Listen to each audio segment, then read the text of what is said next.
कहानी के शुरुआत में हमें दिखाया जाता है कि एक टेप रिकॉर्डर में रिचर्ड नाम का एक आदमी कुछ बता रहा होता है। उनकी पहली रानी हिमिको के जैसी रहस्यमयी शक्तियां थीं। कहा कि वो सिर्फ किसी छू भर दे मौत हो जाती। वजह से उसके सेनापति को डर था कि अगर हिमिको को ऐसे ही छोड़ तो वो बहुत सारे लोगों की है, इसलिए हिमिको को जबरदस्त के बीच मौजूद एक आइलैंड पर ले जाकर जिंदा ही दफना दिया। कहता है कि तब से लेकर आज तक किसी को भी उस आइलैंड पाया, लेकिन मैंने आखिरकार उस आइलैंड को खोज निकालते ही हमें दिखाई जाती है। साथ ही उसकी एक बेटी भी है। इसके बॉक्सिंग मैच की तरफ लारा नाम की एक लड़की अपने लड़ने की पूरी रही होती है। उसके फ्रेंड्स लगातार उसका हौसला बढ़ा रहे, लेकिन इसके बावजूद वो मैच आखिरकार हार जाती है। लेकिन हारने परेशान नहीं होती। वो सोचती है कि अगली बार और मेहनत करूंगी। यानी लारा एक बहुत ही पॉजिटिव सोच रखने वाली जिंदगी में एक बड़ी समस्या भी होती है, और वो है पैसों की। पैसे कमाने के लिए वो डिलीवरी जॉब्स करती है। सारी डिलीवरीज पूरी करके जब वो ऑफिस पहुंचती है तो वहाँ दो लड़के उससे कहते हैं, हम लोग एक गेम खेलने जा रहे हैं। गेम के रूल्स समझाते हैं। प्लेयर को पेंट बॉक्स में छेद करके उसे आना होता है और फिर पूरी स्पीड में भागना होता है। जब तक पेंट जमीन पर गिरकर खत्म नहीं हो जाता तब उसे पकड़ने की कोशिश करते हैं। अगर कोई उसे पकड़ लेता है तो पकड़ने वाला और उसे $5000 मिलते हैं। खत्म होने तक कोई भी उसे पकड़ नहीं चला रहा प्लेयर जीत जाता है। ये सुनकर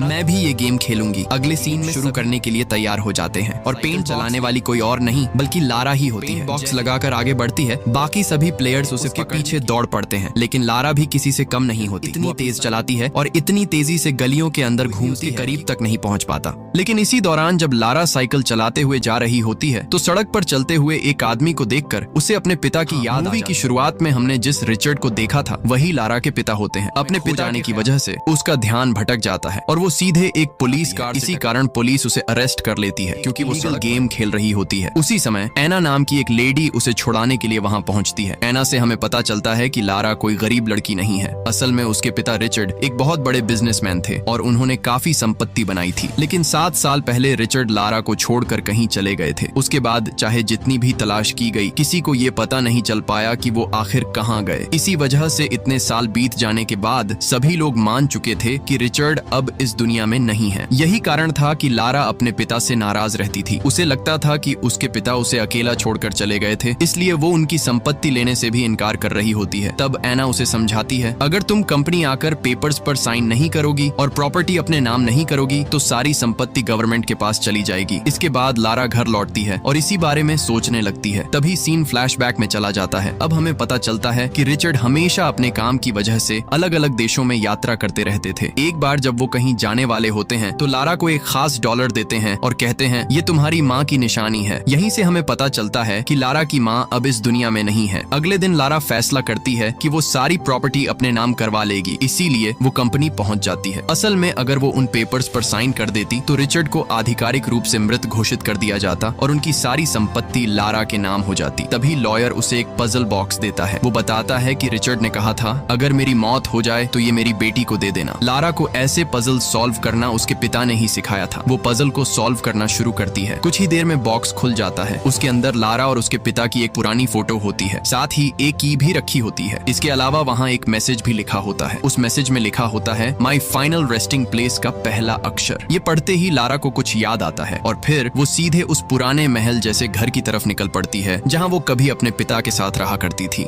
यहाँ उसके पूर्वजों की कब्रों के साथ साथ रिचर्ड की कब्र भी मौजूद होती है। रिचर्ड ने अपने मैसेज में लिखा था, मेरी आखिरी जगह का पहला अक्षर। उसकी आखिरी जगह यानी उसकी कब्र, और पहला अक्षर यानी उसकी कब्र पर लिखे उसके नाम का पहला अक्षर आर। जैसे ही लारा उस आर को प्रेस करती है वहाँ एक सीक्रेट की होल दिखाई देता है। फिर वो अपने पास मौजूद की को उसमें डालकर घुमाती है और तभी वहाँ एक छुपा हुआ डोर खुल जाता है। अंदर जाने पर लारा को अपने पिता का एक सीक्रेट ऑफिस मिलता है। वहाँ रिचर्ड के अलग अलग नामों वाले कई पासपोर्ट्स रखे हुए होते हैं। इसी दौरान उसे एक टेप रिकॉर्डर भी मिलता है। जब वो उसे प्ले करती है तो उसमें रिचर्ड की आवाज सुनाई देती है। वो कहता है, अगर तुम्हें ये मैसेज मिला है तो शायद मैं अब जिंदा नहीं हूँ। तुम्हारी माँ की मौत के बाद मैंने उसे वापस जिंदा करने का तरीका खोजने के लिए रिसर्च शुरू की थी। तभी मुझे जापान की पहली रानी हिमिको के बारे में पता चला। उसके पास इतनी खतरनाक ब्लैक मैजिक पावर्स थी कि वो सिर्फ किसी इंसान को छू ले तो उसकी मौत हो जाती थी। अगर उसके पास इतनी शक्ति थी तो शायद उसके पास मरे हुए लोगों को जिंदा करने की ताकत भी हो सकती है। इसी सोच के साथ मैंने और ज्यादा रिसर्च शुरू की। तब मुझे पता चला कि उसके सेनापति ने उसे चाइना के हांगकांग के पास मौजूद यामाताई आइलैंड पर जिंदा दफना दिया था। मैं अब उसी आइलैंड को खोजने जा रहा हूँ। अगर मैं वापस नहीं लौटा तो हिमिको पर की गई मेरी सारी रिसर्च को जला देना। टेप खत्म होने के बाद लारा की नजर एक बॉक्स पर पड़ती है जिस पर हिमिको लिखा होता है। उस बॉक्स के अंदर उसे एक टेप रिकॉर्डर, एक छोटा लॉकर और कुछ डॉक्यूमेंट्स मिलते हैं। उन डॉक्यूमेंट्स में लिखा होता है कि हांगकांग का एक शिप कैप्टन लू रेन रिचर्ड को यामाटाई आइलैंड तक लेकर गया था। ये पढ़कर लारा के मन में उम्मीद की एक नई किरण जाग जाती है। उसे लगने लगता है कि शायद उसके पिता अभी भी जिंदा हों। इसके बाद लारा अपनी माँ की यादगार के रूप में रिचर्ड द्वारा दिया गया डॉलर गिरवी रखकर कुछ पैसे जुटाती है। फिर वो सीधे हांगकांग पहुंच जाती है। वहाँ शिप हार्बर पर जाकर लू रेन को ढूंढना शुरू कर देती है, लेकिन वहाँ मौजूद ज्यादातर लोगों को सिर्फ चाइनीज लैंग्वेज ही आती होती है। इसी वजह से लारा को किसी से मदद नहीं मिल पाती। तभी 3 लड़के उसके पास आते हैं और कहते हैं, हम तुम्हें लू रेन तक पहुंचा सकते हैं। लारा उनकी बातों में आ जाती है, लेकिन असल में वो तीनों उसे धोखा दे रहे होते हैं। मौका मिलते ही वो उसका बैग छीनकर भागने लगते हैं, लेकिन लारा भी इतनी आसान नहीं थी। वो तुरंत उनके पीछे दौड़ पड़ती है और काफी मशक्कत के बाद अपना बैग वापस हासिल कर लेती है। लेकिन तभी वो लड़के चाकू निकाल लेते हैं। अब अपनी जान बचाने के लिए लारा वहाँ से भागने लगती है। भागते भागते वो एक बोट पर पहुंच जाती है और तभी वो लड़के उस पर हमला करने वाले होते हैं कि अचानक एक आदमी वहाँ आ जाता है। वो अपनी गन निकालकर फायर करता है और उन सभी गुंडों को वहाँ से भगा देता है। उसी समय लारा को पता चलता है कि जिस लू रेन को वो इतनी देर से ढूंढ रही थी वो और कोई नहीं बल्कि यही आदमी है। लेकिन लू रेन इतनी ज्यादा शराब पी चुका होता है कि वो बेहोश होकर गिर जाता है। इसलिए लारा उसके ऊपर पानी डालकर उसे होश में लाने की कोशिश करती है। फिर वो अपने पास मौजूद पेपर दिखाकर पूछती है, मेरे पिता कहाँ हैं? तब लू रेन कहता है, ये डॉक्यूमेंट मैंने नहीं लिखा है बल्कि मेरे पिता ने लिखा था। यहाँ के लोग उन्हें भी लू रेन ही कहते थे, लेकिन कई साल पहले वो अपने शिप के साथ समुद्र में गए थे और फिर कभी वापस नहीं लौटे। यहीं से लारा को पता चलता है कि लू रेन के पिता भी पिछले 7 सालों से लापता हैं। यानी लारा के पिता और लू रेन के पिता दोनों ही यामाटाई आइलैंड जाने के बाद गायब हो गए थे। अब लारा के पास उसके पिता की रिसर्च फाइल्स मौजूद होती हैं, इसलिए उसे यामाटाई आइलैंड की एग्जैक्ट लोकेशन पता होती है। वो लू रेन से कहती है, हमें वहाँ जाना होगा, लेकिन लू रेन इसके लिए तैयार नहीं होता। वो कहता है, जब मैं छोटा था तब मेरे पिता मुझे छोड़कर चले गए थे। ऐसे इंसान को मैं क्यों ढूंढने जाऊं? इसी दौरान लारा को पता चलता है कि लू रेन को पैसों की बहुत जरूरत है, इसीलिए वो उसे पैसे देने का ऑफर करती है और आखिरकार लू रेन उसके साथ जाने के लिए मान जाता है। इसके बाद दोनों की समुद्री यात्रा शुरू हो जाती है। उधर लारा उस छोटे लॉकर को खोलने की कोशिश कर रही होती है जो उसे बॉक्स के अंदर मिला था। असल में हिमिको की टूम के पास भी बिल्कुल इसी तरह का एक बड़ा लॉकर मौजूद है। ये छोटा वाला सिर्फ उसका सैंपल होता है। समय बीतने के साथ लू रेन धीरे धीरे लारा को पसंद करने लगता है। फिर लारा उस टेप रिकॉर्डर को प्ले करती है जो उसे सीक्रेट रूम में मिला था। उसमें उसके पिता रिचर्ड की आवाज सुनाई देती है। वो कह रहा होता है, मैं ट्रिनिटी नाम की एक ऑर्गेनाइजेशन के साथ मिलकर हिमिको की टूम को खोज रहा हूँ। ये सुनने के बाद लारा और भी ज्यादा सोच में पड़ जाती है। उसे अपने पिता की चिंता होने लगती है और वो बार बार यही सोचती रहती है कि आखिर उनके साथ क्या हुआ होगा। तभी लू रेन उसके पास आकर उसे दिलासा देता है। इसके बाद दोनों कुछ देर तक बातें करते हैं। फिर लारा सोने के लिए चली जाती है, लेकिन उसके सपने से हमें पता चलता है कि जब वो सिर्फ 14 साल की थी तब उसके पिता काम के सिलसिले में किसी दूसरे देश गए थे और उसके बाद वो कभी वापस नहीं लौटे। लेकिन उसी समय अचानक लारा की नींद खुल जाती है। वो उठकर देखती है कि उनका शिप एक बेहद खतरनाक तूफान में फंस चुका है। इतना ही नहीं, जिस यामाटाई आइलैंड को वो खोजते हुए आए थे वो भी उनके सामने ही दिखाई दे रहा होता है। अब अगर इन्हें जिंदा बचना है तो समुद्र में कूदकर तैरते हुए किनारे तक पहुंचना होगा, क्योंकि इस तूफान में शिप को आगे ले जाना नामुमकिन था। लेकिन लारा कहती है, मुझे अपना बैग चाहिए, और वो उसे लेने के लिए वापस चली जाती है। लेकिन तब तक वो और लू रेन एक दूसरे से बिछड़ चुके होते हैं। हालात इतने खराब होते हैं कि लारा के लिए ठीक से खड़ा होना भी मुश्किल हो जाता है। फिर भी वो हिम्मत नहीं हारती। किसी तरह खुद को संभालते हुए समुद्र में छलांग लगा देती है और तैरते तैरते आखिरकार यामाटाई आइलैंड के किनारे तक पहुंच जाती है। लेकिन जैसे ही वो वहां पहुंचती है कोई पीछे से उस पर हमला कर देता है और लारा बेहोश हो जाती है। अगले दिन जब उसे होश आता है तो वो खुद को एक टेंट के अंदर पाती है। उसके सामने वोगल नाम का एक आदमी बैठा होता है। लारा तुरंत अपना बैग ढूंढने लगती है, लेकिन उसका बैग वोगल के पास ही होता है। तब वोगल कहता है, मेरा नाम वोगल है। जब तक मैं अपना मिशन पूरा नहीं कर लेता तब तक मैं इस आइलैंड को छोड़कर नहीं जा सकता। मेरे भी तुम्हारी तरह 2 बच्चे हैं और मैं भी उनसे मिलने के लिए तरस रहा हूँ। इसके बाद लारा अपने बैग में रखी उस बुक को ढूंढने लगती है जो उसे पहले मिली थी। लेकिन वोगल वो बुक उठाकर कहता है, मुझे इसी बुक की तलाश थी। इसमें तुम्हारे पिता रिचर्ड ने हिमिको की टूम के बारे में हर तरह की जानकारी लिखी है। मैंने उससे कई बार पूछा कि ये बुक कहाँ है, लेकिन उसने कभी नहीं बताया। इसी वजह से मैंने उसे मार डाला और अब तुम खुद ये बुक मेरे पास लेकर आ गई हो। ये सुनते ही लारा पूरी तरह हैरान रह जाती है। उसे यकीन ही नहीं होता कि उसके पिता के साथ ऐसा हुआ होगा। इसके बाद वो टेंट से बाहर निकलती है। बाहर आकर वो देखती है कि आसपास के पहाड़ों में लगातार ब्लास्ट किए जा रहे हैं, लेकिन ये सब क्यों हो रहा है उसे समझ नहीं आता। उसी समय उसकी नजर एक बॉक्स पर पड़ती है जिस पर पैटना कंपनी का नाम लिखा हुआ होता है। इतना इतना ही नहीं, वहाँ कई लोगों से जबरदस्ती मजदूरी भी करवाई जा रही होती है और उन्हीं लोगों के बीच उसे लू रेन भी जिंदा दिखाई देता है। इसके बाद वोगल और उसकी टीम उन सभी लोगों को कहीं और ले जाने लगती है। तभी लू रेन लारा से कहता है, वोगल ने मेरे पिता को मार डाला और यहाँ मौजूद लोगों ने अपनी आंखों से ये सब देखा है। इसके बाद वोगल रिचर्ड की बुक की मदद से एक खास पहाड़ की तलाश शुरू कर देता है। साथ ही वहाँ मौजूद लोगों से जबरदस्ती काम भी करवाने लगता है। लेकिन वोगल बहुत ही निर्दयी इंसान होता है। जैसे ही उसे लगता है कि कोई उसके काम का नहीं है या उसके किसी काम नहीं आएगा, वो उसे तुरंत गोली मारकर मौत के घाट उतार देता है। इसी वजह से लू रेन लारा से कहता है, तैयार हो जाओ, और फिर वो वोगल के एक आदमी पर हमला कर देता है। लारा भी इसी मौके का फायदा उठाकर वहाँ से भागने की कोशिश करती है। वोगल के आदमी उसका पीछा करते हैं, लेकिन लारा नदी में छलांग लगाकर उनसे बच निकलती है। फिर भी वोगल बार बार चिल्लाता रहता है, उसे जाने मत दो।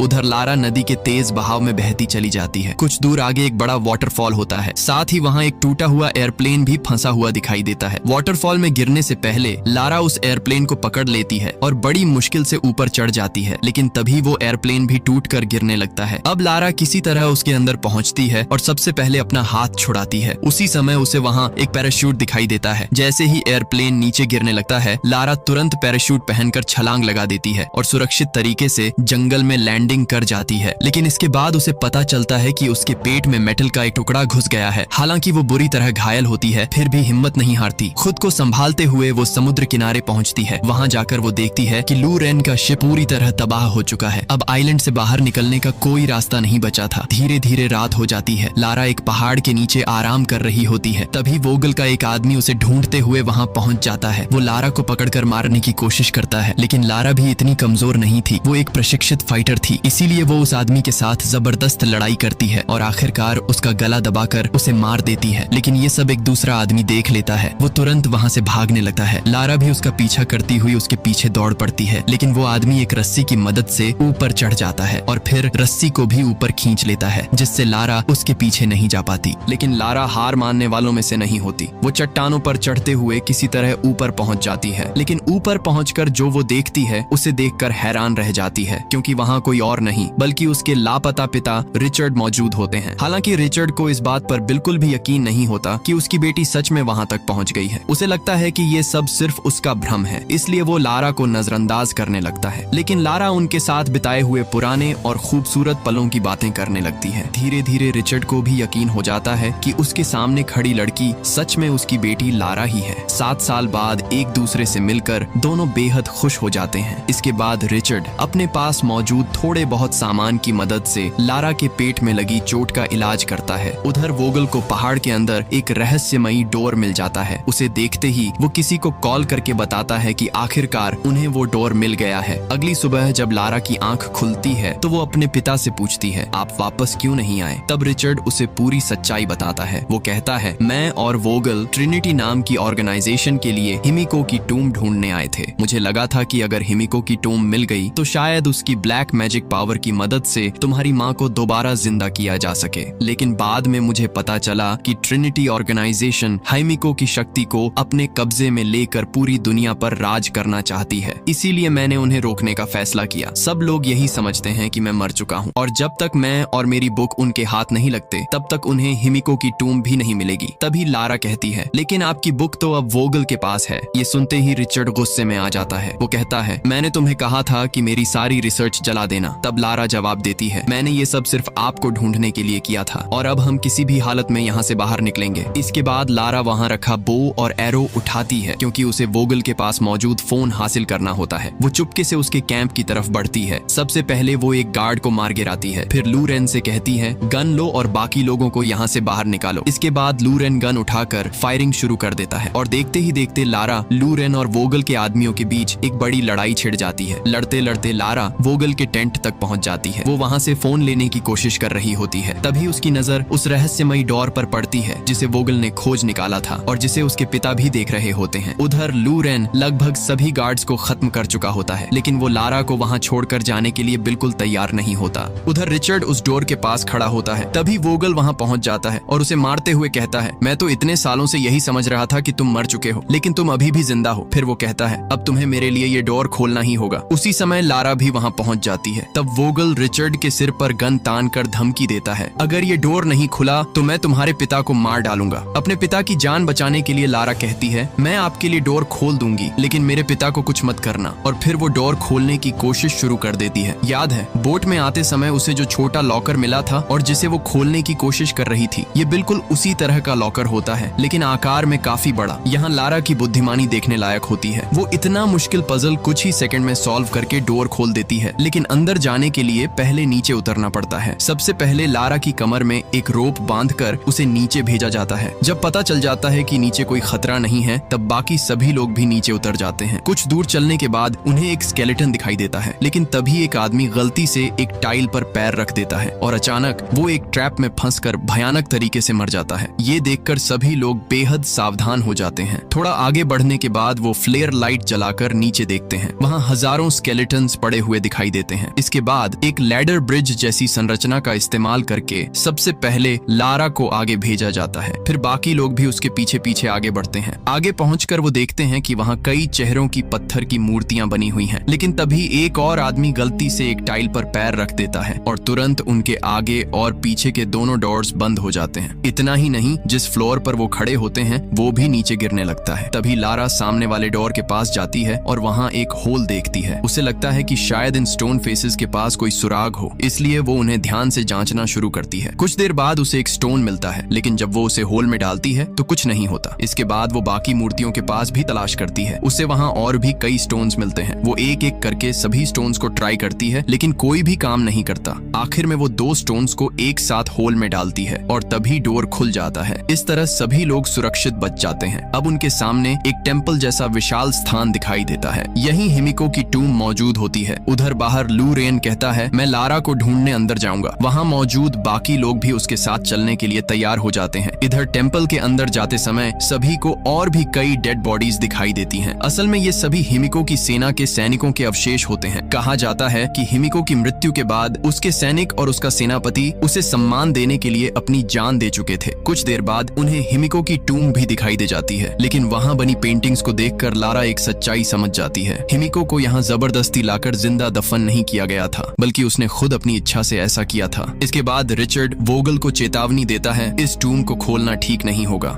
लेकिन ये किसी की बात नहीं मानता और अपने लोगों से कब्र ओपन करवाकर अंदर देखने लगता है। जैसे ही वे लोग हिमिको की बॉडी को देखते हैं, शुरुआत में तो उसकी डेड बॉडी बिल्कुल सही सलामत दिखाई देती है, लेकिन सैकड़ों सालों बाद जैसे ही उस बॉडी को हवा लगती है, वो देखते ही देखते सड़ने लगती है। इसके बाद 2 सिक्योरिटी गार्ड्स उसकी बॉडी को उठाने की कोशिश करते हैं, लेकिन तभी अचानक वो बॉडी खड़ी हो जाती है। हालांकि ऐसा किसी ब्लैक मैजिक की वजह से नहीं होता, बल्कि वहाँ पहले से एक खास मैकेनिज्म लगाया गया होता है। उसी दौरान जिस आदमी ने हिमिको की डेड बॉडी को टच किया था, वो नोटिस करता है कि उसके हाथ पर एक घाव बन गया है और धीरे धीरे उसके शरीर में एक अजीब सी बीमारी फैलने लगती है। ये देखकर लारा और रिचर्ड को सच्चाई समझ आ जाती है। असल में हिमिको के पास कोई ब्लैक मैजिक पावर नहीं थी, बल्कि उसके शरीर में एक बेहद खतरनाक डिजीज थी। जो भी उसके कांटेक्ट में आता था, वो धीरे धीरे मौत के करीब पहुंच जाता था। इसी बीच वोगल उस इन्फेक्टेड आदमी को शूट कर देता है और हिमिको की फिंगर काट कर एक कवर में रख लेता है, लेकिन तभी उसकी टीम पर अटैक हो जाता है। इस मौके का फायदा उठाकर लारा बचे हुए एक सिक्योरिटी गार्ड को साथ लेकर वहां से निकल जाती है। दूसरी तरफ रिचर्ड और वोगल एक दूसरे पर शूट कर रहे होते हैं। तभी एक और आदमी जिसने हिमिको की डेड बॉडी को टच किया था, इन्फेक्टेड होकर रिचर्ड पर अटैक कर देता है, लेकिन रिचर्ड बड़ी मुश्किल से खुद को बचाते हुए उसे शूट करके खत्म कर देता है। इधर लारा अपने पीछे आए उस सिक्योरिटी गार्ड को एक खतरनाक ट्रैप में फंसा देती है और फिर अपने पिता के पास पहुंचती है, लेकिन वहां पहुंचकर उसे पता चलता है कि उसके पिता भी इन्फेक्टेड हो चुके हैं। तब उसके पिता उससे कहते हैं, मैं अब यहाँ से बाहर नहीं जा सकता, लेकिन किसी भी हालत में वोगल को वो फिंगर लेकर बाहर मत जाने देना। मैं इस जगह को हमेशा के लिए डिस्ट्रॉय कर दूंगा। अब तुम यहाँ से निकल जाओ। अपने पिता की ये बात सुनकर लारा पूरी तरह टूट जाती है, लेकिन उसके पास कोई दूसरा रास्ता भी नहीं होता, इसलिए वो सीधे वोगल के पास पहुंचती है और उससे फाइट शुरू कर देती है। लड़ाई के दौरान वो उसे ब्रिज जैसी बनी लैडर के नीचे गिरा देती है ताकि वो यहाँ से बाहर न निकल सके। वोगल गुस्से से आग बबूला हो जाता है और लारा को मारने की कोशिश करने लगता है। तभी दूसरी तरफ रिचर्ड वोगल की मरी हुई टीम के पास पड़े बॉम्ब्स इकट्ठा करके वहाँ एक जबरदस्त ब्लास्ट कर देता है। ब्लास्ट की आवाज सुनते ही वोगल का ध्यान उसकी तरफ चला जाता है। बस इसी मौके का फायदा उठाकर लारा उस पर टूट पड़ती है। फिर उसकी पॉकेट से हिमिको की फिंगर निकालकर जबरदस्ती उसके मुंह में डाल देती है। कुछ ही पलों में वोगल भी इन्फेक्टेड हो जाता है। इसके बाद लारा उसे नीचे धक्का दे देती है और उसकी मौत हो जाती है। अब लारा के सामने सिर्फ एक ही लक्ष्य होता है, किसी तरह यहाँ से जिंदा निकलना। वो पूरी ताकत लगाकर एक लंबी जंप लगाती है और दूसरी तरफ पहुंच जाती है। फिर इस जगह के पूरी तरह डिस्ट्रॉय होने से पहले दौड़ते हुए एक रोप तक पहुंचती है और उसे पकड़कर ऊपर चढ़ने लगती है। इधर लूरेन को लगता है कि ये पूरी जगह तबाह हो चुकी है, इसलिए वो यही सोचकर दुखी हो जाता है कि शायद लारा अब जिंदा नहीं बची। लेकिन तभी उसे किसी चीज की आवाज सुनाई देती है। वो एक बड़ा पत्थर हटाकर देखता है तो उसके होश उड़ जाते हैं क्योंकि लारा अभी भी जिंदा होती है। इसके बाद वो उसे बाहर निकालकर सुरक्षित जगह पर ले आता है। उसी समय वहाँ एक हेलीकॉप्टर भी पहुंच जाता है। दरअसल वोगल ने पहले कॉल करके बताया था कि उन्हें गेट मिल चुका है और ये लोग ट्रिनिटी ऑर्गेनाइजेशन से जुड़े हुए होते हैं। इसके बाद सभी लोगों को हेलीकॉप्टर में बैठाकर उस आइलैंड से बाहर ले जाया जाता है। अगले सीन में हमें दिखाया जाता है कि आखिरकार लारा सारे पेपर्स पर साइन कर देती है और अपने पिता की पूरी प्रॉपर्टी अपने नाम कर लेती है। लेकिन फिर भी वो आना से कहती है कि बिजनेस आप ही संभालिए।